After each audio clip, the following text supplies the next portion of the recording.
you state your name and address, and you have 5 minutes. Knoxville, Tennessee. Thank you for allowing me to speak this evening. I am a teacher who loves teaching, but unfortunately what I'm going to say tonight is not very warm and fuzzy. I came before you in January of 2012 to address some concerns about our fledgling evaluation system. At that time, I was encouraged by Ms. Carson to submit alternatives to the existing evaluation rubric, but soon thereafter, TEA submitted a list of proposed changes, which I thought would address most of our concerns. Consequently, teachers trusted that TEA would gain the ear of individuals in our state government who had some common sense. We also hoped that our own school board and superintendent would listen and adjust some policies accordingly.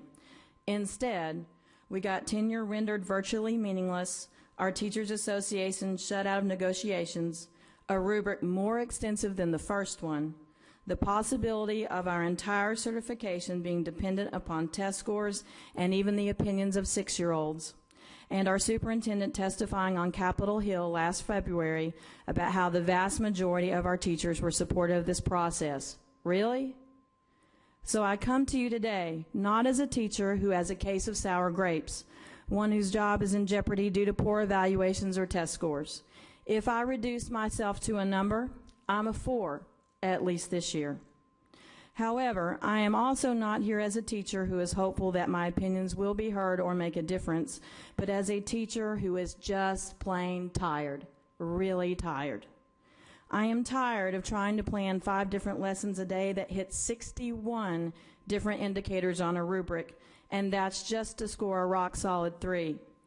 I am tired of the public being convinced that Knox County is moving in the right direction when I see good teachers at my school in tears at some point during the day on a regular basis. I am tired of having to waste instructional time to give tests every week, whether I need to or not, just to have data to discuss at a PLC meeting.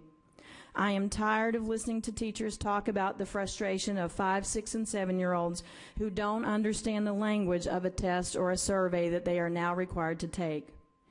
I am tired of teachers being held responsible for the test scores of all students when they no longer have the power to retain students based on their professional judgment, and it takes an act of Congress these days to get a child the resource help that they have desperately needed since kindergarten. I am tired of the public wondering why teachers are not out en masse to support the school budget every year. Well, we are tired of money being wasted on programs that take away our creativity and professional judgment, money being spent on coaches who often have less teaching experience than the teachers they coach, and money being used for pet projects that look good on the surface. I teach at one of the technology grant schools, and I am really excited about the possibilities open to us. But I can tell you that an estimated $600,000 was spent to train us for 2 weeks this summer. Strangely, we only spent about 12 of 60 hours on devices. We spent the rest of the time learning how to have PLC meetings, 3 days on project-based learning, which was great professional development, but not what we sacrificed time away from our families for. We spent a whole day on learning theories that we covered in college, 1 day planning with coworkers, with no materials, by the way. We weren't told that's what we were going to be expected to do. And believe it or not, 1 whole day figuring out what kind of penguin we were.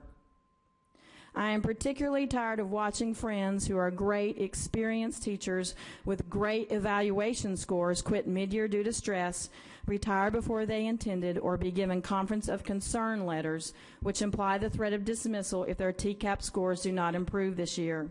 I am speaking of teachers that have earned so much respect that parents wait impatiently when class lists are posted to see if their child has been lucky enough to get in their class. But these teachers may be without a job next year because of 1 test, and they have no way of knowing if their TVAS formula was tabulated accurately.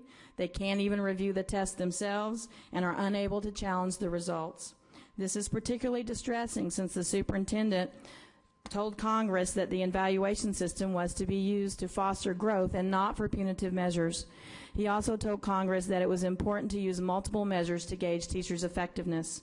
Lastly, I am tired of the board, our representing body, taking the word of someone who only has 1 year of classroom experience over these teachers behind me who have actually put in the time and earned the right to call themselves educators.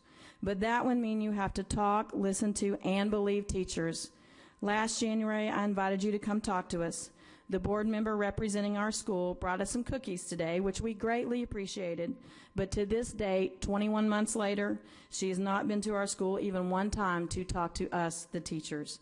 I think that is grounds for a conference of concern letter, don't you?